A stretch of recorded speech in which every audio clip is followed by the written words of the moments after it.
Boa tarde a todos. Hoje é dia 10 de junho de 2020, 16h50. Peço desculpas pelo atraso, mas estamos começando nesse momento a nossa webinar, mais uma das nossas webinars, organização da ABIN, Associação Brasileira de Economia Industrial e da Inovação, junto com o Instituto de Economia da Unicamp. E hoje nós temos o tema, um tema muito interessante para a discussão nesse nosso ciclo de webinars, que é o tema de hoje é a indústria farmacêutica, estado atual e desafios pós-Covid-19. Quem vai coordenar esta webinar é a professora Elia Razenkleber, que é a presidenta da ABIN, e ela também vai apresentar os apresentadores, os nossos convidados. Tá? Antes de passar a palavra para a professora Lia, eu gostaria de convidar a todos para ficar atento para as nossas redes sociais, porque nós estamos fazendo um ciclo de webinars, teremos uma outra na semana que vem, já confirmada, com o tema Pandemia e Reconversão Industrial, no dia 18 de junho, 15 horas. Lia, a palavra é sua. Muito obrigado pela presença. Obrigada, então, a todos. Desculpa pelo atraso. Renato, muito obrigada pela sua apoio da ABIN nessa coordenação do nosso webinar, e também a Camila, que é a nossa... deu mostra já de que ela é muito capaz. Bom, então eu vou apresentar rapidamente os convidados, sendo que o Dr. Arcuri já se apresentou previamente, mas eu vou reforçar. O Dr. Arcuri, além de estar representando o Grupo Farma Brasil, ele também tem atuações nas outras representações da indústria farmacêutica.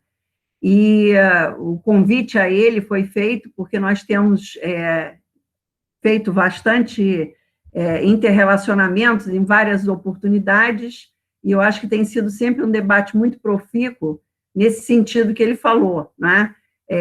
Precisamos ter uma visão estratégica para a indústria farmacêutica, e essa visão estratégica tem que ser buscada, e sem uma vocalização desse ímpeto das empresas nacionais, também a gente não consegue botar nada em pé de política nenhuma.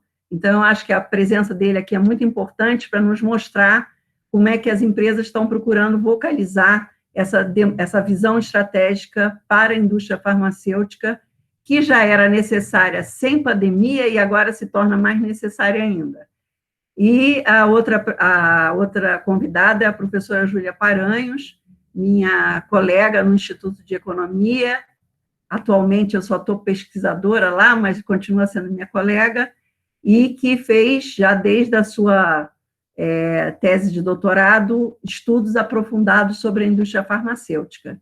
Então, recentemente, ela está trabalhando num projeto em que ela analisa alguns instrumentos de fomento para a indústria farmacêutica, e, enfim, ela também tem excelentes contribuições, né, para trazer para nós sobre essa visão estratégica da indústria farmacêutica para o Brasil, tá? Então, eu desejo a todos um bom seminário e vou passar a palavra do Arcuri e Júlia, cada um tem 20 minutos, depois nós vamos passar as perguntas, ok?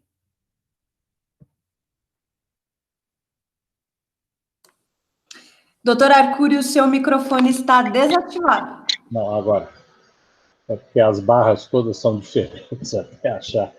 Enfim, de novo pedindo desculpas, não vou repetir aí o que eu falei no início, eu acho que a gente já podia acompanhar, por favor, aí a projeção dos slides, que aí eu entro direto na apresentação do programa.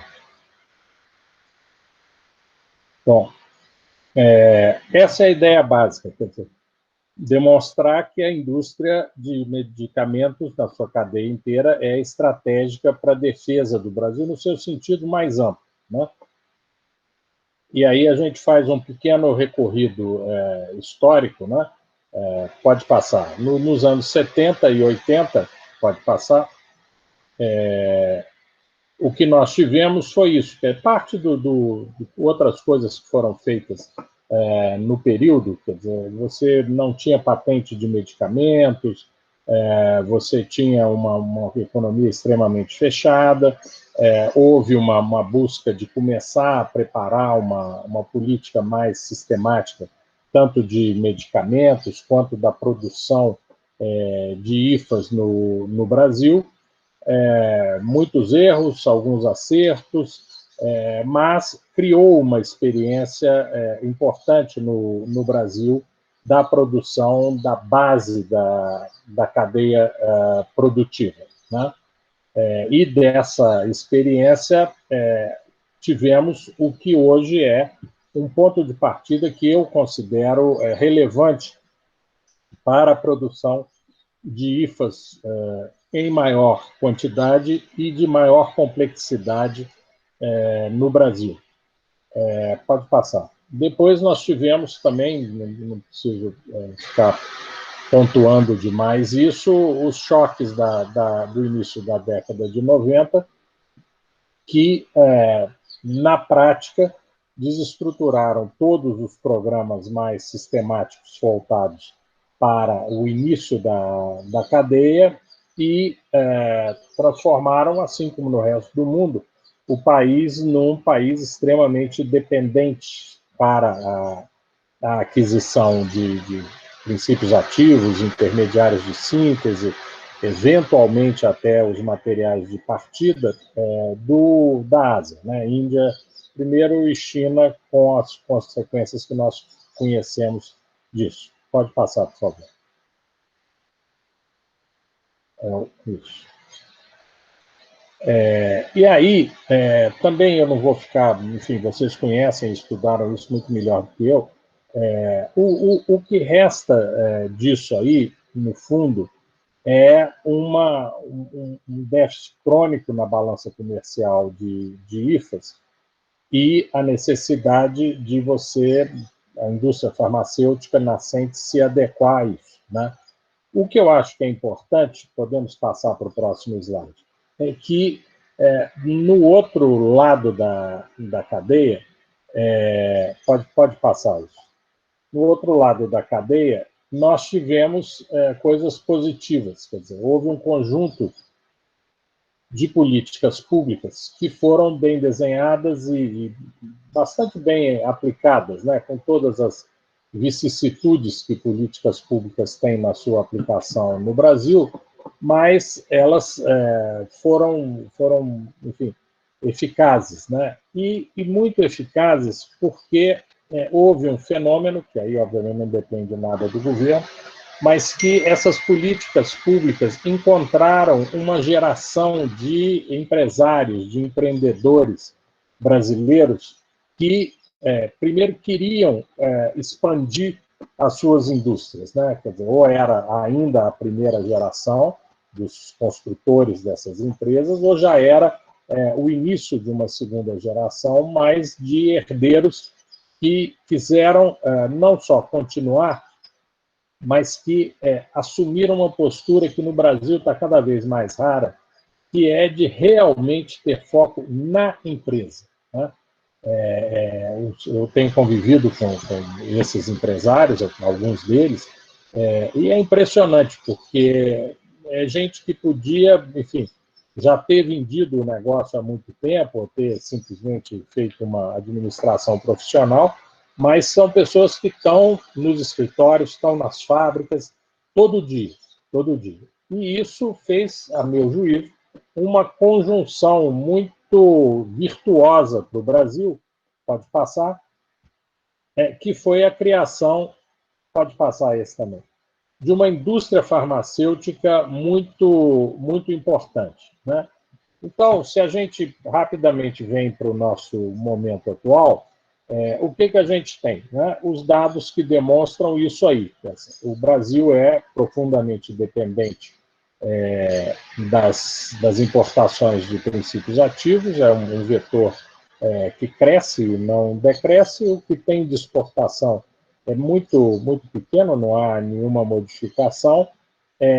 O que nós temos de mais importante, de melhor qualidade na produção de fármacos no Brasil, está não apenas nas empresas que sobreviveram aí dos anos 70 e 80, mas também em empresas que resolveram verticalizar a sua produção, como é conhecido, principalmente Cristália e Libs, né, e agora com uma crescente participação na verticalização também da Blanco, né?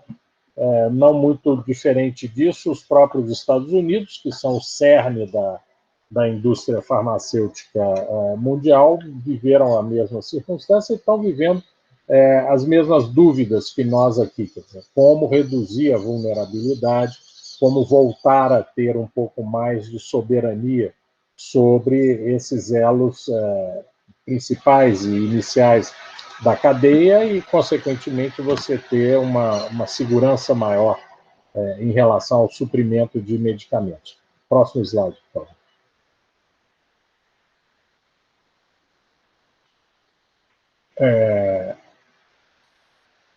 Bom, o que está sendo interessante nesse momento, e a gente se preocupou em preparar esse projeto para apresentar ao governo, porque a indústria farmacêutica é uma coisa que, fora de um grupo muito restrito, seja de órgãos de governo, né? Quer dizer, só Anvisa e Ministério da Saúde, e de especialistas, como é o caso de vocês, é uma indústria praticamente invisível enquanto indústria. É um bem de consumo que está na mão de todo mundo, todo dia, toda hora, mas o que é um medicamento, como se produz um medicamento, quais são as circunstâncias nas quais essa indústria está envolvida, o peso da regulação, nada disso é percebido. E agora todo mundo pensa nisso, discute isso o dia inteiro, num determinado foco. Num determinado foco. Né? Eu estou saí de uma reunião pesadíssima agora, discutindo essa questão do abastecimento dos analgésicos e dos outros adjuvantes que são usados para entubar as pessoas que têm a fase mais aguda da Covid, evitar uma falta em alguns pontos disso. E quando eu falo que, não, mas não adianta só querer produzir mais, né? Você, além de ter que trazer o IFA de fora, além de você ter que ter, enfim, toda a parte de logística, você não produz nada se a Anvisa não te der as autorizações para tudo, literalmente para o ladrilho que você põe no chão da sua fábrica, até o fornecedor do seu IFA, passando pelo seu equipamento, passando por todos os testes, por todos os lotes pilotos e tal. Não está na cabeça das pessoas isso. Então, essa necessidade de rearrumar esse mercado, de refazer essa cadeia produtiva no Brasil, repito, aproveitando o que houve de bom, é uma tarefa que vai ser extremamente complexa, porque, inclusive, as circunstâncias, por exemplo, que o Ministério da Saúde está passando, são extremamente complicadas, porque houve uma troca de praticamente todos os níveis do Ministério da Saúde, que é o Ministério da Saúde, que é o grande vetor da realização de políticas para o setor, né? Então, estamos fazendo esse esforço, mas sabemos que a tarefa vai ser mais complexa do que seria sem esse quadro que nós estamos vivendo. Próximo slide, por favor. Bom, esse aí é o número que nós estamos usando para demonstrar que você tratar estrategicamente do conjunto da cadeia é crítico, né? Por quê? Porque a realidade hoje está nos demonstrando melhor do que qualquer modelo que pudesse ser preparado para demonstrar isso, que não adianta, você tem que produzir um pouco das coisas no país e saber hierarquizar o que você vai priorizar. Porque o que nós temos hoje? Dependência de insumos, e não só insumos, equipamentos, adjuvantes, recipientes, embalagens, praticamente tudo é importado, né? O que nós temos é uma indústria de montagem que está caminhando para se sofisticar, pelo menos as empresas do Grupo Pharma Brasil. Então, de verdade, né, já investiram e já puseram em operação fábricas de biosimilares, mas estão investindo pesado em inovação, tanto incremental quanto radical. Mas isso aqui mostra o grau de vulnerabilidade que nós estamos. Não é só o dólar estar alto, é o dólar estar volátil, e como todos nós sabemos, isso é mais mortal do que um aumento e uma estabilização, e os preços do que nós compramos, tudo aumentou em dólar. Né? Então, por exemplo, a bendita cloroquina, né? Houve uma compra de uma empresa nossa por $128 o quilo. Nós trabalhamos junto com o MRE para liberar uma outra partida que o fabricante já quer vender a $2.200 o quilo. Né? Então, é uma coisa absolutamente louca. Muito era trazido de avião. Né? O frete passou de $2 para $15 o quilo. Então, e por outro lado, é isso aí que eu estava nessa reunião hoje, todo mundo dizendo, não, veja bem, vocês têm que produzir mais, porque tem mais gente precisando disso, e isso é fundamental.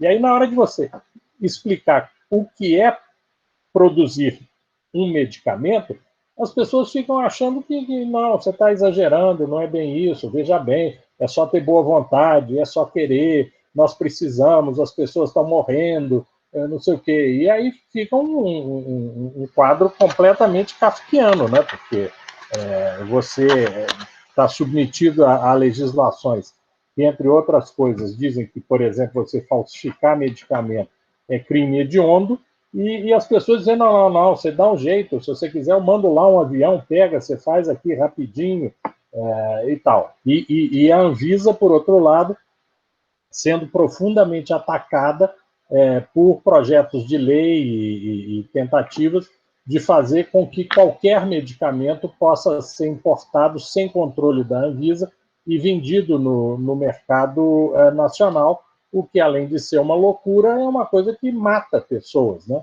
Então, de novo, nós estamos tentando usar esse conjunto de problemas para mostrar que é necessário atacar de frente isso. Vamos para o outro slide, para eu andar aqui mais rápido, por favor. Bom, podemos passar também, é isso, a indústria é capaz hoje de fabricar tudo, a indústria é muito grande. O mais importante, eu acho que é esse quadro aqui embaixo à direita, que mostra que, em condições de mercado, quer dizer, não houve nenhuma proteção para isso, não teve juro subsidiado, não tem controle de importação, não tem nada.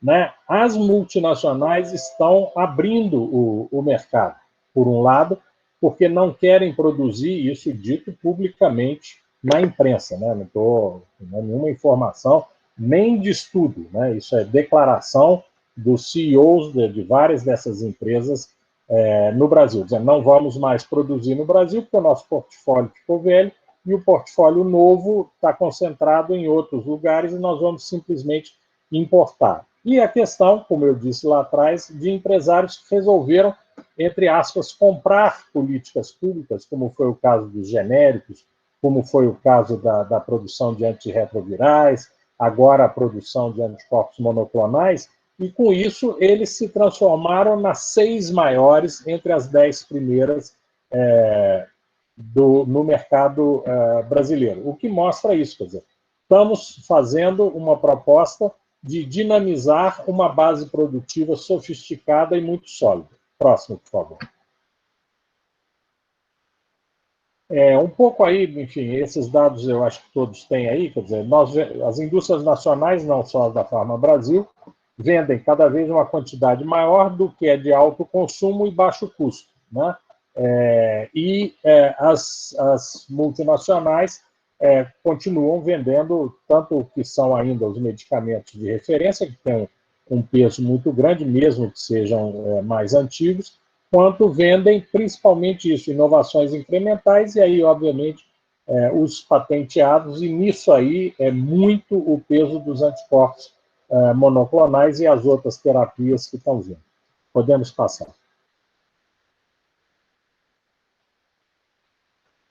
A outra pode passar a seguinte, é a balança, né? Aí a balança mostra exatamente isso, né? Quer dizer, por que você tem um pulo a partir de 2004, né? É quando você começa a ter compras centralizadas no Ministério da Saúde dos anticorpos monoclonais e outros medicamentos para tratamento de câncer, para, enfim, essas morbidades que são absorvidas pela compra centralizada do SUS. Um pouco aí, obviamente, é mercado privado, mas até onde a gente conseguiu analisar, o peso maior realmente é da compra pública. E é óbvio que você não pode ficar eternamente de novo, né? Num país de 220 milhões, onde você tem um sistema público universal, gratuito, com uma balança comercial que só aumenta o déficit, né? Vamos lá. Bom, e aí o que nós estamos propondo, né? Só para já ir concluindo muito rapidamente, pode passar, por favor. O que nós estamos propondo é isso, quer dizer, que se discuta com o governo, de novo, né, a construção de políticas públicas, né, que tem de antemão uma predisposição de engajamento desses empresários que já provaram do que eles são capazes de fazer, né? A gente acha que essa coisa de incluir, há uma lei no Brasil que define o que são as indústrias estratégicas de defesa e o que são os produtos estratégicos de defesa, voltado para os bens militares clássicos, né? E o que nós estamos defendendo é o seguinte: do mesmo jeito como você precisa de munição ativa para, aspas, atacar um inimigo, só a partir, principalmente, da Primeira, mas muito mais da Segunda Guerra Mundial, é que as doenças começaram a matar menos do que a munição viva, né? Então, é necessário agora que você considere que, tanto para as Forças Armadas, mas muito mais para a população, o instrumento, o bem de defesa mais crítico são os medicamentos, né? Porque esperamos que não haja nenhum conflito armado em que o Brasil se envolva, mas certamente pandemias nós vamos ter, não pandemias, né? Mas epidemias vão ter todo dia, não precisa ser Covid, é dengue, é chikungunya, a volta da sífilis, a volta da tuberculose, tudo isso. Então, você tem que ter uma visão mais estratégica. Há essa lei hoje, e há um projeto de lei no Congresso que foi proposto agora, coisa de uns 2 meses, nós também conversamos com o deputado que propôs isso, onde ele busca criar exatamente isso, um sistema estratégico da saúde no Brasil. Nós, repito, não conhecemos, mas vamos trabalhar com eles, porque o objetivo final é esse, é garantir cada vez mais o acesso da população a esses produtos. E que população é essa que, como está envelhecendo e continua pobre, precisa cada vez mais de medicamentos mais caros que são arcados pelo sistema público. Então, ter a produção no Brasil gera imediatamente 2 efeitos. Um é a redução do preço em si, porque a produção acaba economizando alguns custos, né? Mas muito mais do que isso é o efeito de estabelecer concorrência, porque é a produção local que sabidamente impacta os preços da venda, inclusive internacional, no Brasil, né? Foi assim com a insulina, está sendo assim com os biosimilares e por aí vai. Então, é extremamente relevante isso. E, para isso, a gente acha que duas são as ferramentas básicas, né? Primeiro é o uso do poder de compra do Estado. Já temos a experiência das parcerias para o desenvolvimento produtivo e várias outras nesse sentido. Quer dizer, por todas essas razões que eu mencionei antes, há um volume de recursos muito grande no Ministério da Saúde e que isso pode ser usado com todos os controles, com toda a transparência, sem implicar em subsídio e tal, usando os mecanismos que o mundo inteiro, a começar pelos Estados Unidos, sempre usaram e usam para fazer do poder de compra do Estado uma ferramenta de desenvolvimento industrial, né, e principalmente a regulação e o incentivo à inovação.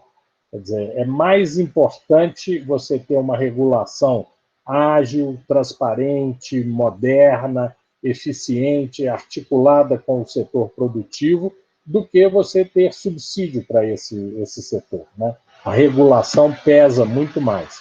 E o incentivo à inovação, de novo, não estamos falando aqui de você simplesmente aumentar recursos públicos para o desenvolvimento, normalmente no nosso sistema universitário público, de, enfim, capacidades tecnológicas, mas sim de você ter legislações, inclusive a tributária, de novo, não para dar subsídios, mas para evitar que você tenha uma distorção dos custos na produção brasileira que impeça que ela convirja com as condições que outros países têm, gerando fundamentalmente isso, né? Segurança jurídica, porque não se pode falar em mecanismos de desenvolvimento de medicamentos se você não estiver falando em 5, 10, 15, 20 anos, né? E aí, para terminar, o que nós estamos propondo é isso, quer dizer, um conjunto de 9 eixos, eu não vou detalhar isso aqui, que estão subdivididos num conjunto maior de propostas bastante concretas e pontuais de como operacionalizar cada uma dessas coisas. A gente acha que se for, enfim, articulada, já começamos a fazer isso, principalmente com o ministro Marcos Pontes, da Ciência e Tecnologia, já levamos isso para o Ministério da Defesa, para o Ministério da Economia, para o Itamaraty, e achamos que há um espaço para fazer isso. Não é simples, pelas razões que eu tentei elencar, mas nós estamos firmemente empenhados em tentar viabilizar isso. De novo, pedindo mil desculpas pelo meu atraso e meu atabalhoamento inicial, mas agradeço muito a possibilidade de estar discutindo. Obrigada, Arcuri. Vou passar a palavra imediatamente para a professora Júlia, agradecer ao Arcuri pela apresentação e perguntar a ele se os slides, a pessoal que está nos assistindo, podem ser disponibilizados. Nós vamos fazer uma versão mais aprimorada, porque teve algumas coisas que nós já modificamos nesses aí, em seguida a gente passa para vocês poderem disponibilizar. Só para todo mundo ter a versão final. Obrigada, vou te cobrar vocês, então. Júlia, então, é a sua vez agora, por favor. Obrigada, Lia. Boa tarde a todas e todos. Obrigada, Arcuri, por aceitar participar aqui com a gente nesse debate da BI e do IE Unicamp. Eu queria fazer um agradecimento especial aqui, em público, a Lia, que ela está falando, nós ainda somos colegas, agora eu sou só pesquisadora, mas há 14 anos eu comecei a estudar a indústria farmacêutica, a culpa é dela.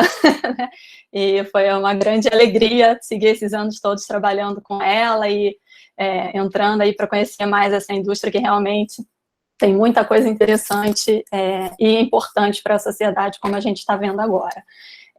Então, o que eu vou falar, eu quero trazer um pouco do que foi esse histórico. O Arcuri foi citando pontualmente algumas das questões, né, algumas das políticas que aconteceram nessas 2 últimas décadas. Eu vou focar mais nesse período, apesar dele ter ido para as décadas de 80 e 70, e falar também um pouco de quais resultados que a gente tem nas empresas, obviamente de forma agregada, né, e um pouco do desafio. Então, o que eu vejo de desafio para essa indústria? E eu acho que está conversando bastante com a proposta aí das associações empresariais.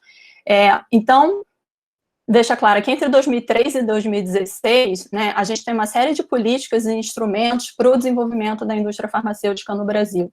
Então, em 2003, quando a gente tem a retomada da política industrial explícita com a PITSE, né, o setor de fármacos e medicamentos, ele é um dos setores indicados como prioritários. E ali a gente já vem com uma política industrial baseada na inovação, né? Em 2008, então, tem a Política Nacional de Ciência, Tecnologia e Inovação em Saúde. E nessa política busca trazer a articulação entre a política de saúde e a política industrial de Ciência, Tecnologia e Inovação, tá? E é criada uma estrutura dentro do Ministério da Saúde, o Grupo Executivo do Complexo Industrial da Saúde, para fazer a articulação dessas políticas e dos atores, né, que estariam envolvidos na implementação dessa política. Então, no período que eu comentei, a gente tem 3 políticas industriais, 3 políticas de ciência, tecnologia e inovação, e todas têm, seja o setor farmacêutico, né, posteriormente a 2008, o Complexo Industrial da Saúde, como prioritários. Há uma série de instrumentos aplicados, né, tanto horizontais, como Lei do Bem, Lei da Inovação, atualização, né, dessa lei, o Marco de Ciência, Tecnologia e Inovação em 2016, a própria atualização da Lei de Compras Públicas em 2010, com definição de margem de preferência a produtos nacionais inovadores, então seriam instrumentos horizontais, mas existem muitos instrumentos verticais também que são implementados. Pelo lado mais da oferta, a grande maioria são instrumentos financeiros, mas a gente tem instrumentos de financiamento reembolsáveis no BNDES, né? Então o Profarma, entre 2004 e 2016, tem uma série de subprogramas de produção, pesquisa, desenvolvimento e inovação, que posteriormente passa a ser chamada de inovação, exportação, reestruturação de empresas, biotecnologia, na última rodada em 2012. Né? Queria também ressaltar que o Pedro Palmeira está aqui assistindo a gente, ele que foi, né, o grande articulador da implementação e estruturação do Profarma. Em 2013, tem a FINEP inaugura, então, também um instrumento reembolsável para a saúde, né, com Inova Saúde. E, além disso, tem o Programa Subvenção Econômica da FINEP, que, né, pela primeira vez, dá recursos não reembolsáveis para pesquisa e desenvolvimento, contratação de cientistas para as empresas, mas tem também o financiamento para o lado tanto das ICTs, da pesquisa em saúde nas ICTs, infraestrutura laboratorial, os fundos setoriais, que são para as ICTs, mas muitas vezes estimulam a parceria universidade-empresa. E, além disso, existem os instrumentos que vêm mais pelo lado da demanda. Tanto no caso da Lei de Compras Públicas em 2010, há 2 decretos que dão margens de preferência para fármacos e medicamentos, e, né, em 2009, a gente passa a ter as parcerias para o desenvolvimento produtivo, que são estratégias de transferência de tecnologia para a produção nacional, empresas privadas e públicas, para compra pelo SUS. Então, o governo passa a utilizar o seu poder de compra, o poder de compra do SUS, para estimular a produção nacional. Então, essas ações, né, elas têm diversas razões, diversas partes acertadas. Primeiro, ela articula a oferta e a demanda, né, de saúde, cria essa instância coordenadora do GCIS, tem uma preocupação com a dependência externa, que o Arcuri já mostrou alguns dos dados, né, tem uma atenção com o fortalecimento do SUS, e esse fortalecimento, né, focado numa maior capacidade produtiva e tecnológica da produção locais, ao uso do poder de compra do Estado, né, que é um instrumento também muito importante no estímulo à inovação e que tem muito pouco uso no Brasil, para fortalecer a capacidade produtiva e tecnológica de empresas nacionais, privadas e públicas, né, e cria instrumentos de estímulo à inovação reembolsáveis e não reembolsáveis. Então, especificamente em relação aos instrumentos da FINEP e do BNDES, que, como a Lia falou, eu estou, né, realizando um estudo específico sobre isso, a gente tem objetivos e condições de financiamento, né, que vão evoluindo de acordo com as empresas, então as exigências, o quanto que o agente, né, que está financiando vai cobrar do projeto da empresa, ele vai avançando. Então, no início, ele é muito importante na modernização das plantas, no atendimento exigências regulatórias, para as plantas tenham, né, todas as exigências que a Anvisa coloca, como a Arcuri já colocou, e aí elas iniciam investimentos em P&D, e primeiro inicialmente genérico, mas isso vai evoluindo, né, até nas últimas etapas tem já busca e projetos de biotecnologia e de inovações mais complexas. São duas instituições com equipes especializadas, eles formam, então, uma equipe que interage muito com o Ministério da Saúde, interage com as empresas, né? Então, essa articulação e essa coordenação, ela também se mostra muito acertada, né? Mas aí vocês podem perguntar o que a gente tem de resultado dessas políticas, né? Nós não estamos ainda produzindo novos medicamentos no Brasil, né? É claro que a gente tem algumas críticas e recomendações de melhorias para esses instrumentos e para as políticas como um todo, mas há alguns resultados positivos. Eu vou trazer alguns, não quero repetir o Arcuri, então os que ele falou eu não vou falar, mas a gente tem, né, o Brasil tem o 6º maior mercado farmacêutico do mundo, as vendas no varejo cresceram entre 2011 e 2018, 78% em unidades e 141% em valores correntes. A gente tinha em 2018 530 estabelecimentos com 88 mil trabalhadores, e quase 17% desses estabelecimentos são de grandes empresas, né? Então, a produção física cresceu entre 2003 e 2019 34%, enquanto a indústria de transformação cresceu menos de 8%. O valor da transformação industrial, ainda que a produção ainda seja de baixo valor agregado, né, ele foi de 2,6%, enquanto a indústria de transformação em geral foi de 1,5%. Então, é uma indústria que apresenta resultados, né, significativos no própria malha industrial brasileira. Em relação à inovação, e principalmente em relação aos esforços de inovação, né, também temos alguns resultados que são bastante significativos para a indústria nacional. Já saiu recentemente a Pintec de 2017, né, então a gente consegue ter uma análise aí de 2006 a 2017, que pega bem o período, né, que foram das políticas. Então, apesar do número mais geral de número de empresas inovadoras ter reduzido entre esse período, né, ele foi de 64% para 41%, ele ainda é bem mais alto do que a média da indústria geral, né, e cresce a participação de empresas que inovaram em produto e em processo para o mercado nacional e para o mercado mundial. Então, eram 4,5% das empresas que inovaram em produto para o mundo, e elas passam para 9,8% em 2017. E aumenta, inclusive, o número de empresas que inovaram para o mundo em processo, que em 2006 era só uma, em 2017, né, no período da Pintec 2017, foram 10. Então, a gente tem uma dinâmica aí dos resultados dessas inovações mais significativa do que eles eram no início da década, né? E um elemento que a gente tem chamado bastante atenção é em relação aos esforços de inovação. Então, os investimentos em pesquisa e desenvolvimento total, em valores reais, cresceram 54,5%. E a P&D interna cresceu 110%. Tá? Então, isso no período de 2006 a 2017. Né? Mas mesmo no período de 14 a 17, né, que foi um período de crise econômica, de redução de investimentos, a indústria manteve os seus investimentos em P&D, tanto o P&D total quanto o P&D interna, né, e reduz os investimentos em aquisição de máquinas e equipamentos. Então, o que a gente tem visto é que as empresas vêm continuamente alterando o seu padrão de investimento, investindo mais em criação de conhecimentos e menos na compra de conhecimentos incorporados, né? Ou seja, elas estão realmente realizando esforços de acumulação tecnológica, né, como indicado lá por Bell e Pavitt, já que estamos aqui no Estúdio de Economia, né, podemos falar um pouco das referências teóricas. E quando a gente olha só os dados das grandes empresas, e aí eu tenho esses dados trabalhados só até 2014, a gente ainda está trabalhando os de 17, né, os investimentos são ainda mais significativos.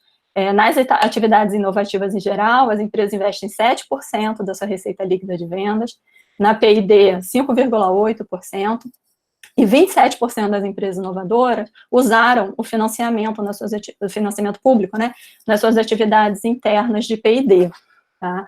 E esses resultados, eles também podem ser vistos, nesse avanço desses esforços, também podem ser vistos na estrutura interna, né, de P&D das empresas. Então, cresceu entre 2011 e 2014, cresce 84% o número de pessoas dedicadas à P&D interna das grandes empresas, cresce 70% o número de pós-graduados, e eles já representam 15% da equipe de P&D interna das empresas, e cresce 71% o número de empresas inovadoras usando biotecnologia, que foram 12 no período da Pintec de 14.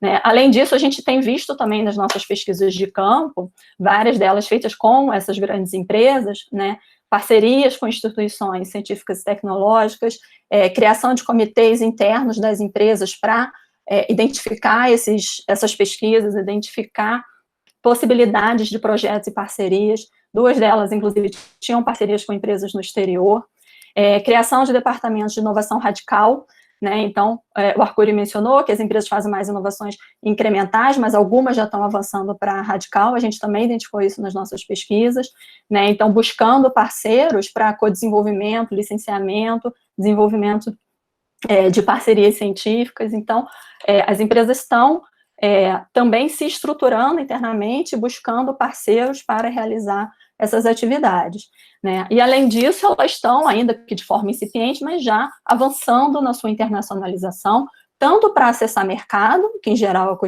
ocorre mais no âmbito da América Latina, mas também para acessar ativos estratégicos, né? E aí elas vão, em geral, para os países desenvolvidos, né? Essa foi a pesquisa de tese da Fernanda Perim, que fez uma análise de 8 empresas e dos esforços que elas estão fazendo nesse sentido. Então, a gente tem um crescimento e um fortalecimento da capacidade produtiva das empresas, né? A gente vê que há esforços de criação de capacidade inovativa e já temos alguns resultados inovativos que são mais significativos do que os do início dos anos 2000, na verdade, né? Nem só dessa década, dos anos 2000. Então, o que eu veria como o principal problema, né, que a gente tem hoje é o cenário das políticas públicas, que é altamente negativo, né? A gente tem cortes e contingenciamento de recursos do Ministério de Ciência e Tecnologia, Inovação e Comunicações, né? Então, CAPES, CNPq, toda a parte da pesquisa está sofrendo com muitos cortes, mas também as próprias instituições que financiam as empresas, FINEP, BNDES, né, os recursos da subvenção, que é do FNDCT, estão contingenciados, cortados. O BNDES continua, né, acessando, mas o Profarma não, disponibilizando recursos, mas o Profarma não está mais estruturado enquanto programa, né? Eu acho que isso foi uma perda muito grande nessa arcabouço, né, de políticas para o setor, e principalmente, além dos cortes dos recursos, né, há uma desestruturação desse arcabouço institucional do próprio Ministério da Saúde, né, então, a desestruturação do Departamento do Complexo Industrial da Saúde, do Grupo Executivo do Complexo Industrial da Saúde, ambos extintos, no início do ano passado,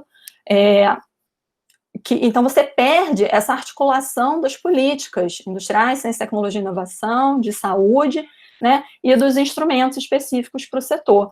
Então, todo esse esforço, né, que agora as associações empresariais precisam novamente se juntar, fazer e articular para levar a pauta, né, da necessidade de apoio à indústria, se dá por essa total desarticulação que ocorreu principalmente nesse período de 2016 a 2019, 20, né? E como a gente está tratando de uma indústria, né, que é baseada em inovação, que requer investimentos de longo prazo, investimentos de alta incerteza, o apoio estatal é extremamente importante. E não é só o apoio com financiamento, que foi muito, né, bem ressaltado pelo Arcuri. Tem toda a questão da regulação sanitária, regulação de propriedade intelectual, regulação de preço, né, a eventual uso ou não das compras públicas, mas comércio exterior, tem vários elementos de políticas que estão articulados, né, e que precisam ser considerados para que um não gere efeitos negativos sobre outros, né? Então, também não adianta para a indústria pensar num elemento só, tá? E apesar desses avanços todos, né, na verdade, a gente ainda tem muitos problemas, muita vulnerabilidade, o déficit, né, comercial, como já foi colocado, e esse déficit, ele está diretamente relacionado a uma sustentabilidade do SUS, né? Então, ficou cada vez mais claro e mais claro para a sociedade como toda a importância do SUS, né? E a disponibilidade de postos de saúde, mas também de medicamentos, que representam 13% no orçamento do SUS, é extremamente relevante, né? Há discussões sobre a questão da reestruturação de cadeias globais de valor, a questão de produção local, né? Ela vai estar ainda mais importante nesse período pós-pandemia, né? Então, acho que o maior desafio pós-Covid é realmente tentar trazer, de novo, né, a pauta dessa articulação de política industrial explícita, articulada com ciência, tecnologia e inovação, saúde, né, e as demais, todos os instrumentos regulatórios para a agenda do governo, né? Então, assim, na verdade, as associações já estão aí se movimentando para isso, certamente esse é um desafio bastante grande pós-pandemia, mas também cuidar e enfrentar essas medidas atuais, tanto essa de regulação, né, da questão de venda de produtos sem registro da Anvisa, mas também a busca aí do Brasil de assinar acordo de compras públicas da OMC. Essas medidas todas que vão acontecendo no meio, muitas delas agora no meio da pandemia, que a gente, né, as pessoas até às vezes atentas às questões mais da perda de vidas e do caos todo que está na nossa sociedade, elas vão passando. Então, assim, tem muitas medidas que a gente tem que cuidar, que estão agora sendo feitas, e ainda tem essa retomada aí de fôlego para conseguir trazer de volta à pauta a articulação dessas políticas. Então, era isso que eu queria falar. O Arcuri já tinha adiantado alguns dos pontos, então foi um pouquinho mais rapidinho, mas podemos ir para o debate, então. Obrigada, Júlia. Então, eu vou passar as perguntas, já anotei também a tua, tá, Diegues? Vou começar pelas que fizeram primeiro. As duas primeiras, a gente não vai poder fazer várias rodadas, então eu peço que os entrevistados, os apresentadores, anotem as perguntas e depois vão responder em bloco, tá, Arcuri? Está escutando, Arcuri? Tá?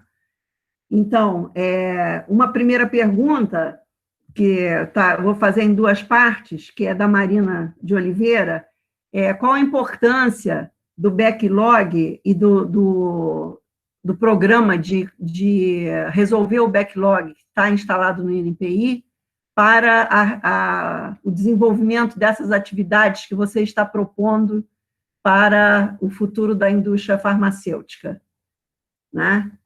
E também ainda, dentro dessa ideia de reconversão, Arcuri, o André Teixeira pergunta em que medida ele sabe que a indústria farmacêutica é totalmente diferente da indústria de equipamentos médicos e hospitalares, mas ele pergunta em que medida a indústria está preparada para também avançar em algumas áreas de vacinas para esses tipos de pandemias que aparecem provocadas por vírus ou outras coisas, e em que medida a indústria está se preparando também para a produção de medicamentos relacionados com a doença COVID, propriamente dita, ainda que seja apenas em pesquisa. Essa parte foi eu que acrescentei, viu, André? Mas eu acho que fica legal. Depois temos a pergunta, eu acho que essas duas são mais direcionadas para o Arcuri, mas claro que a Júlia também pode responder.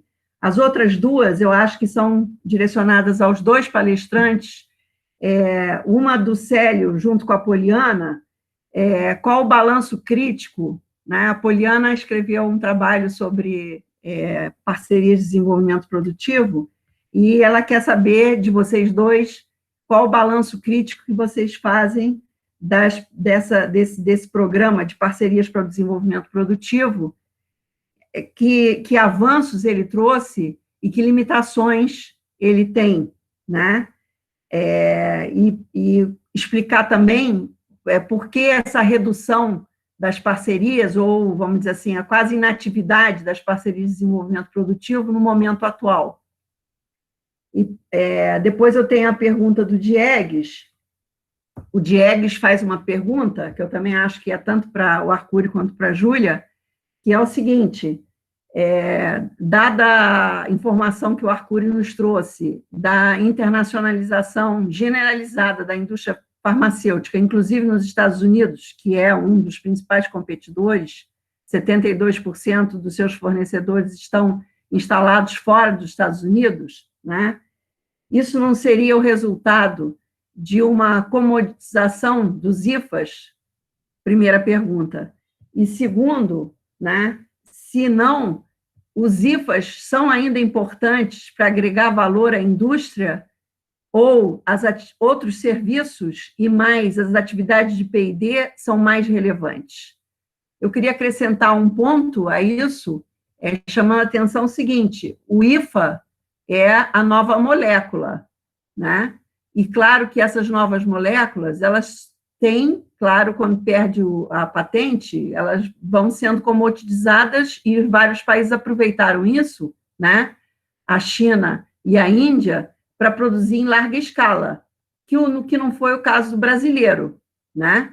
Então, essa área talvez nós tenhamos perdido, mas existem outras áreas, né, que aí eu gostaria que Júlia e o Arcuri falassem, né, em que é necessário, sim, avançar, porque ainda não são commodities, tá?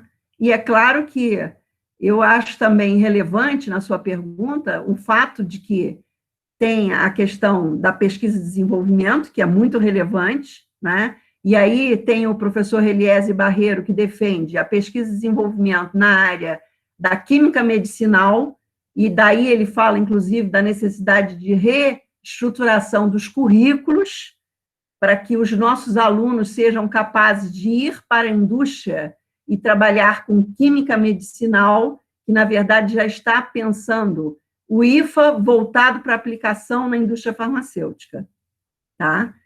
E mais do que isso, é preciso também observar que as inovações na indústria farmacêutica não são só da área química, elas são também da área de formulações, que são contribuições da área farmacológica.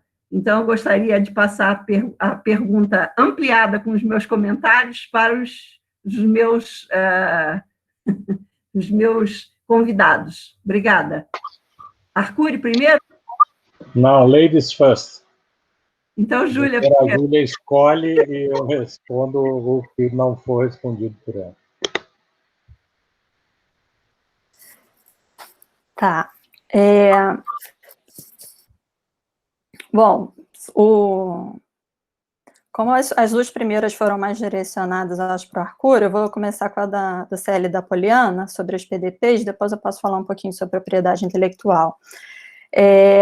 Bom, as PDPs são um instrumento que a gente vem acompanhando, né, e buscando analisar conforme ela vai acontecendo, muitas coisas, né, ela foi um instrumento que foi sendo estruturado conforme ia acontecendo, né, tanto que elas começam em 2009, a primeira regulação vem em 2012, depois vem uma nova regulação muito maior em 2014, mas como um balanço mais global, né, eu acho que vale a gente dizer que ela foi importante para avanço dos investimentos, né, das empresas. Então, grande parte desses investimentos eles fazem, né, em conjunto com os investimentos para PDPs.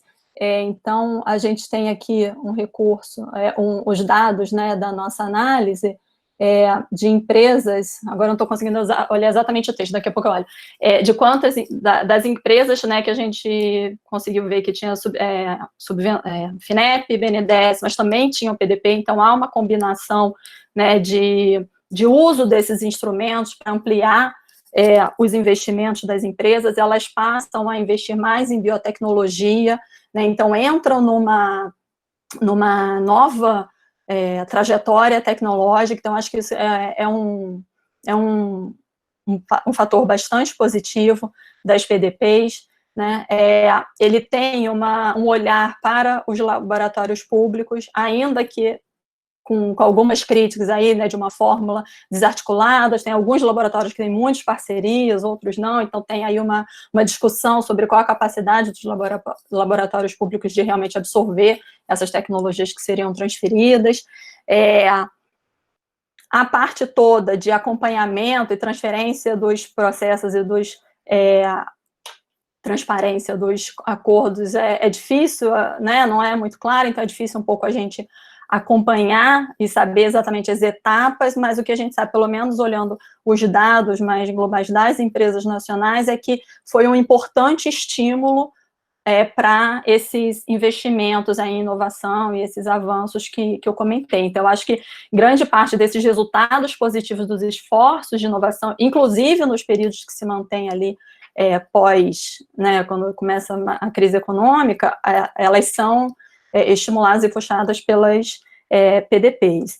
Agora, tem aí questões, né, sobre quando os projetos que já foram finalizados, o que foi realmente incorporado, a gente não tem nem os relatórios de incorporação da tecnologia, os atrasos nos próprios desenvolvimentos, a baixa capacidade de real articulação da indústria farmacêutica, né, que estava previsto, né, como última etapa, quer dizer, penúltima, né, a última é o fechamento da PDP, da transferência, mas o registro de um IFA nacional, né, então isso busca trazer a indústria farmacêutica, né, nessa cadeia inteira e com busca de redução da dependência externa, mas ela acaba que a farmacêutica também faz só, quando, né, consegue chegar para fazer, faz só uma etapa no Brasil. Então, a farmacêutica mantém, né, essa dependência do exterior. Então, acho que tem fatores muito positivos, o próprio uso do poder de compra do Estado, né, como uma experiência de maior abrangência aí no Brasil, é importante, é muito significativo, né, eu acho que acabaram sendo formadas muitas parcerias, né, então isso acaba levando a uma certa vulnerabilidade do programa, né, assim, o número de parcerias, foram criadas parcerias concorrentes, então esses elementos eu acho que seriam talvez, né, como eu tinha falado antes, a gente tem algumas críticas e recomendações de melhoria, mas assim, no todo, acho que os pontos positivos são maiores do que os negativos. E a insegurança, a redução que vem ocorrendo, né, com a redução das parcerias, essa insegurança jurídica que está relacionada, eu acho que está muito relacionada à desarticulação desse arcabouço institucional do Ministério da Saúde que eu falei, né? Então, você perde o objetivo da Política Nacional de Ciência, Tecnologia e Inovação em Saúde lá de 2008, né, que foi base para a construção do instrumento de PDP, ele vem se perdendo. Então, com isso, a própria existência das parcerias também, porque o seu objetivo, né, ele deixa de ser relevante e defendido pelo Ministério. Então, acho que tem a ver bastante com essa desestruturação. Sobre os IFAs, né, acho que a Lia já falou um pouco sobre a comoditização, tem alguns IFAs, né, assim, de empresas que a gente já, inclusive, entrevistou, essas que são verticalizadas e tal, elas já fazem o que é mais crítico para elas, o que é mais relevante. Não tem como a indústria nacional competir nos IFAs que já estão comoditizados, né?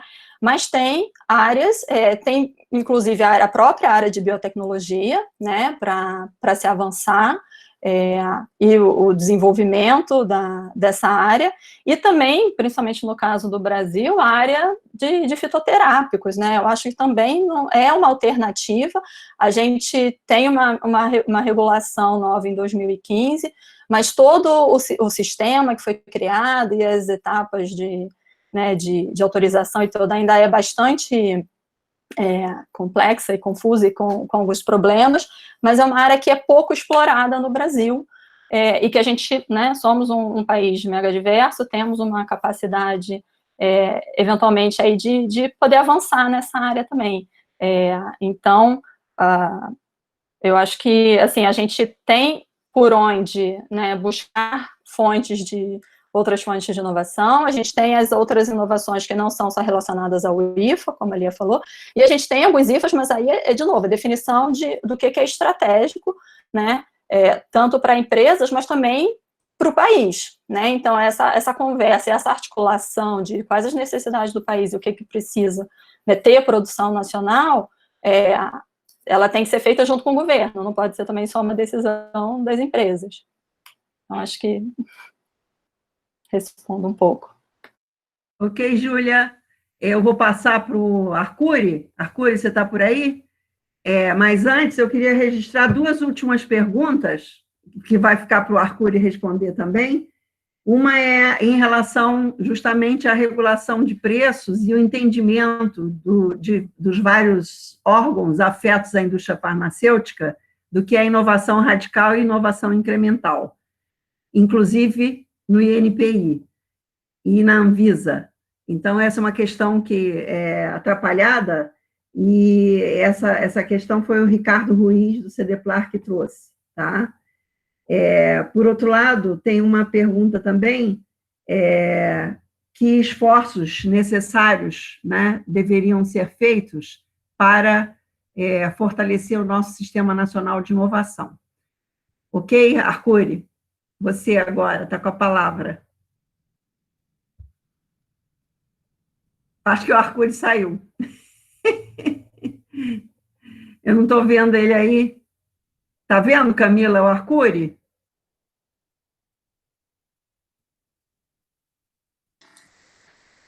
E acho que a conexão dele caiu, né? Eu acho que ele caiu.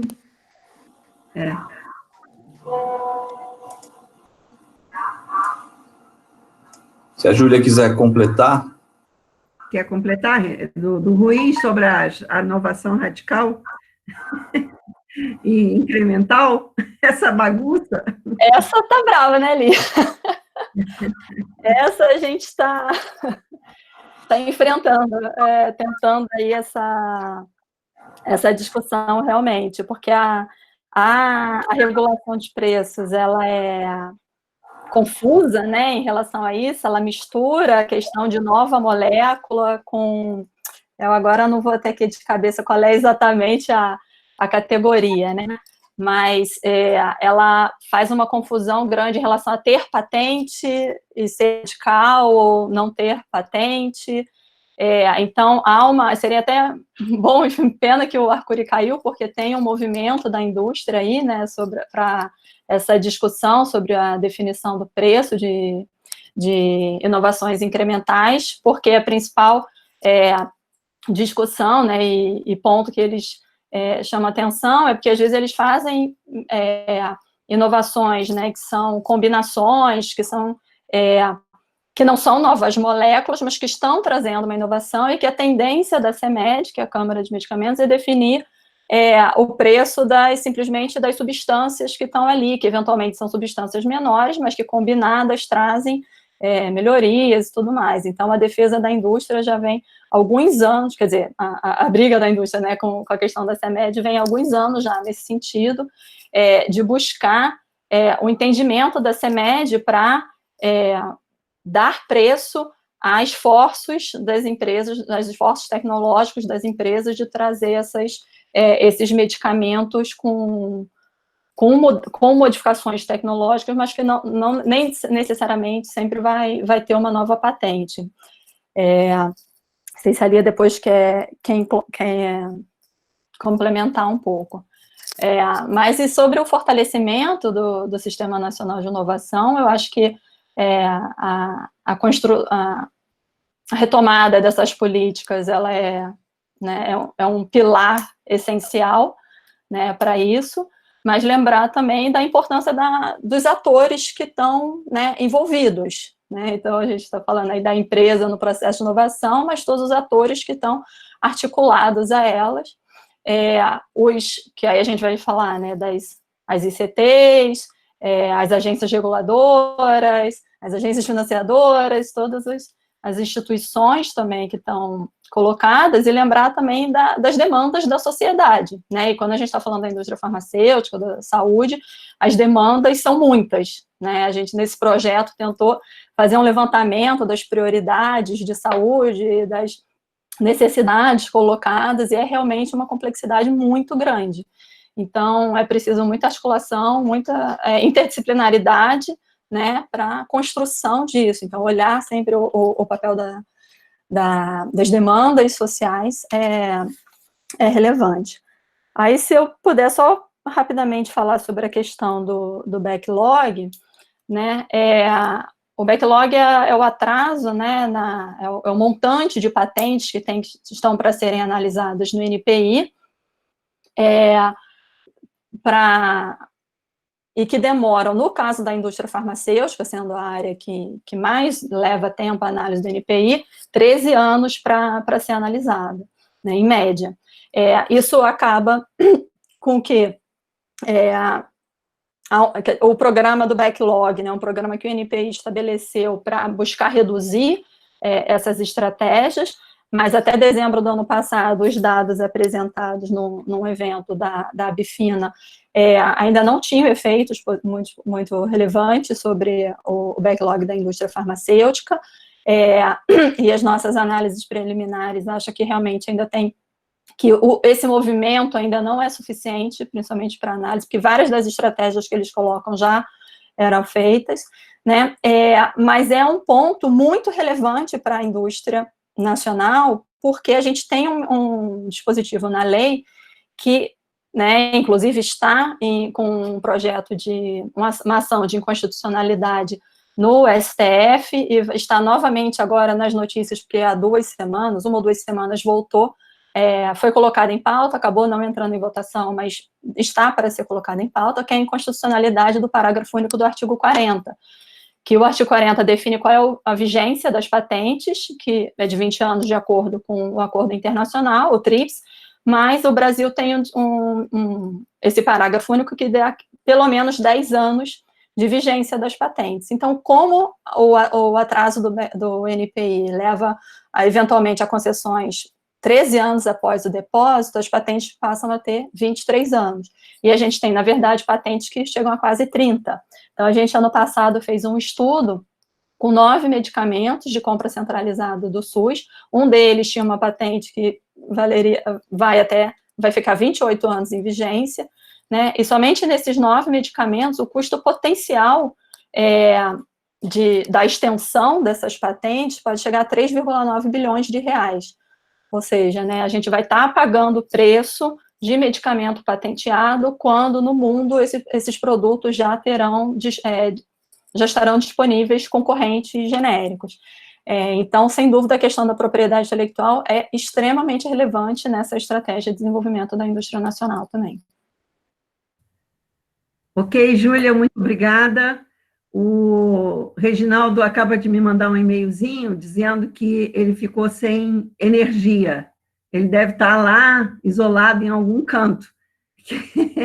Então, eu vou só falar umas coisinhas. Essa questão do backlog, rapidinho, é muito relevante para viabilização, inclusive, das parcerias de desenvolvimento produtivo, porque o que ocorreu em várias parcerias de desenvolvimento produtivo, e nós fizemos essa análise, nós ainda não publicamos, foi que algumas patentes ainda em análise estavam atrapalhando os contratos de viabilização das parcerias. Então, isso daí começou a dar uma confusão danada, e se a gente estivesse sem backlog e essas coisas já tivessem resolvidas, essas coisas não teriam sido empecilho, porque as patentes, se tivessem sido concedidas, tinha a negociação direta com quem recebeu a concessão. Se não tivesse sido concedida, então estava em domínio público, a gente podia tocar para frente a parceria. Então, esse ponto é muito relevante para eu resolver essas questões. E a outra coisa que eu queria novamente enfatizar é sobre essa questão que o Ricardo Ruiz trouxe, que é a questão da inovação incremental na indústria farmacêutica. No mundo inteiro, todas as indústrias que fizeram acumulação tecnológica, principalmente as do Oriente, Japão e seus concedâneos, né, fizeram acumulação tecnológica a partir de inovações incrementais, a partir de rotas alternativas de processos. E se o INPI não é capaz de aceitar, ou a Anvisa, que eu acho que é muito mais uma questão da Coop Anvisa do que do INPI, o registro dessas patentes incrementais, que é dado no mundo inteiro, então o Brasil está fadado a não ter acumulação tecnológica, porque ele não vai avançar do pouco para o muito. Ele não pode pular direto, né? Não pode fazer o leapfrogging, de repente. Ele tem que ir fazendo o catching up devagar, como todos os outros países fizeram, né? Enfim, então, são as duas questões pontuais que eu queria colocar, e agradecer muito ao Renato pela organização do webinar, e também a Camila, novamente, pelo seu apoio técnico, e também a Unicamp, né, que é a casa do Renato, na pessoa no Instituto de Economia. Então, a ABIN está muito satisfeita com essa parceria, e, conforme combinamos, né, Renato, vamos retomar isso depois de julho, porque agora vai ficar um pouco complicado, e a gente pretende, então, tornar esse webinário, essas nossas palestras, sempre presentes, independente da pandemia. E eu vou passar agora a palavra para o Célio Iratuca, diretor do Instituto de Economia da Unicamp, que vai nos dar umas últimas palavrinhas para a gente encerrar a reunião. Obrigada. Lia, por enquanto eu sou vice-diretor, viu? Ainda bem.